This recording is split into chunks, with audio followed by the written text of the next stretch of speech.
Très beau tour, bien joué.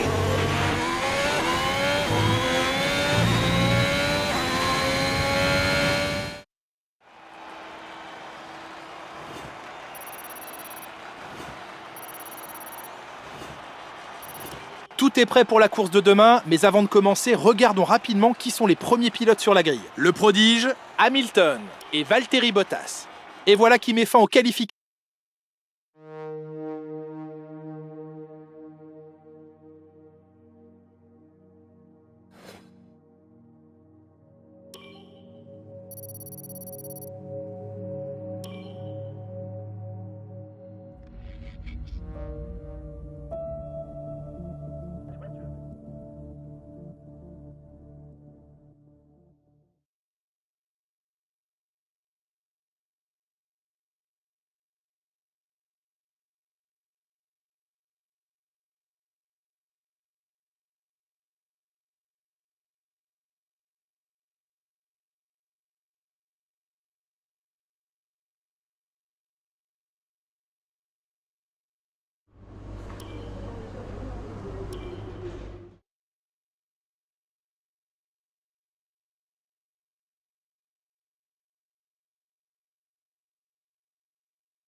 Bienvenue sur ce circuit emblématique qui a vu naître héros et légendes de la Formule 1. C'est ici en 2008 que le titre s'est joué dans le tout dernier virage du circuit et c'est également ici que Jenson Button signa une remontée exceptionnelle l'année suivante pour s'octroyer son premier et unique titre mondial des pilotes. Restez bien avec nous, il est l'heure du Grand Prix du Brésil. Interlagos propose un circuit long de 4,3 km avec 9 virages à gauche et 6 virages à droite. C'est une course adulée par les fans de F1. La pluie s'est invitée au Grand Prix, autant dire que l'adhérence et la visibilité joueront un rôle décisif aujourd'hui. Il faudra se méfier du passage tout en montée du secteur 3 qui a été le théâtre de plusieurs accidents au fil des ans. Et comme pour chaque Grand Prix, Nicolas Martin me rejoint en cabine. Comment pensez-vous que les pilotes vont s'en sortir lors de la ruée vers le premier virage? Il ne suffit pas d'être le plus rapide pour gagner une course, Julien. Il faut une intelligence de course suffisamment élevée pour savoir qu'une course ne se gagne pas en un tour. Il faut donc toujours être prêt à freiner tôt et à laisser de la place aux pilotes autour de vous. Tenter de freiner le plus tard possible avec une demi-douzaine de voitures autour de vous peut payer de temps à autre, mais c'est aussi le meilleur moyen de perdre son aileron avant. À quelques minutes du départ de la course, voici l'ordre de la grille. Le prodige part en pole position et c'est Lewis Hamilton qui l'accompagne à la deuxième place. Et pour le reste de la grille, nous retrouvons Bottas, Verstappen, Charles Leclerc et Pérez, Ricciardo, Norris, Fernando Alonso et Esteban Ocon, Gasly, Tsunoda, Sebastian Vettel et Stroll, Russell, Latifi, Antonio Giovinazzi et Mick Schumacher, Aylot et Nikita Mazepin. Ça y est, il est l'heure du départ, tournons-nous vers la grille pour la course du jour.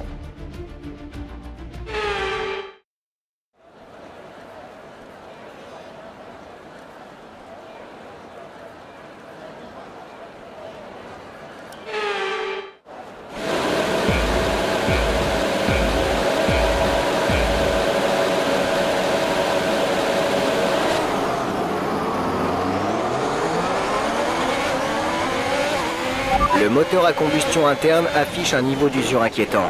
Il va falloir rouler à bas régime. Anticipe tes montées en puissance et rétrograde plus tard.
On constate une perte de puissance du turbocompresseur. Perte de puissance pour le turbocompresseur.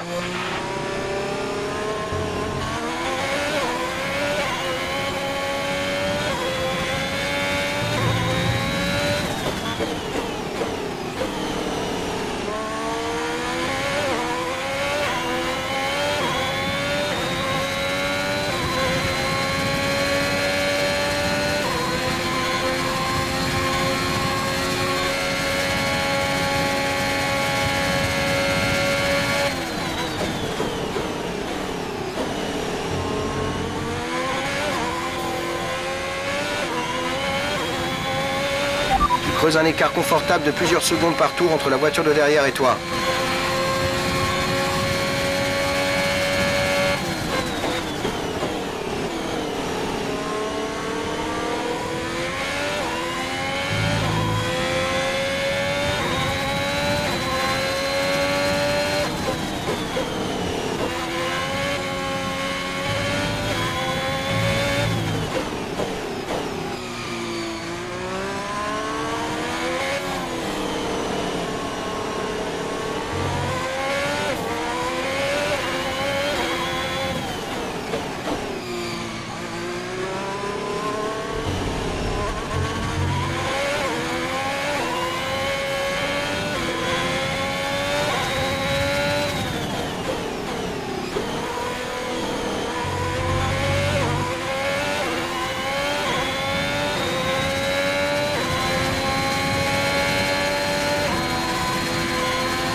Dernier tour en course, c'est ton dernier tour.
J'arrive pas à y croire.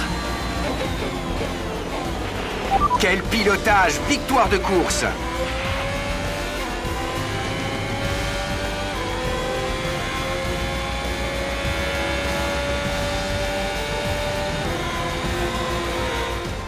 Après cette victoire fulgurante, nous avons un nouveau champion du monde. Il a été exemplaire cette saison et il mérite amplement les applaudissements de la foule.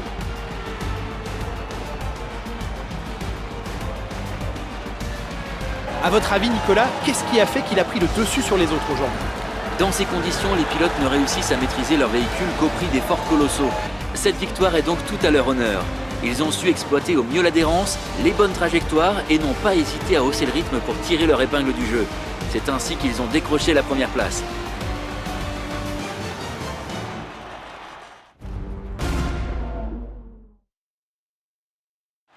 En regardant le podium, impossible de manquer cette combinaison rouge reconnaissable entre toutes. Une victoire de classe mondiale aujourd'hui pour une équipe mythique. Ferrari est de retour.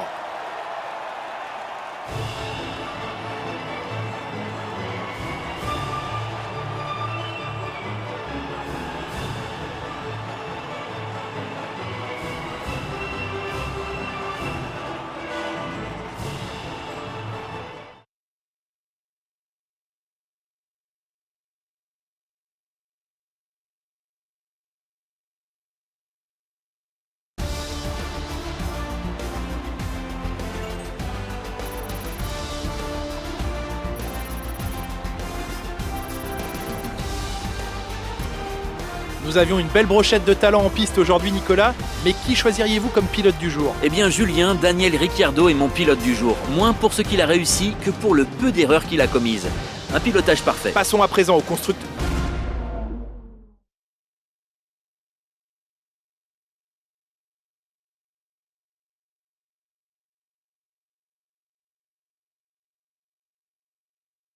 Nous avons assisté à une course très excitante.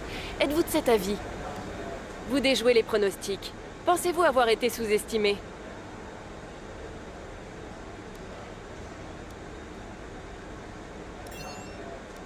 Vous avez des commentaires à faire sur cette écurie?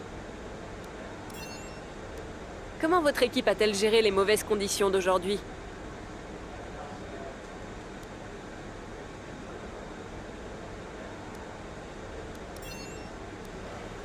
Merci pour votre temps.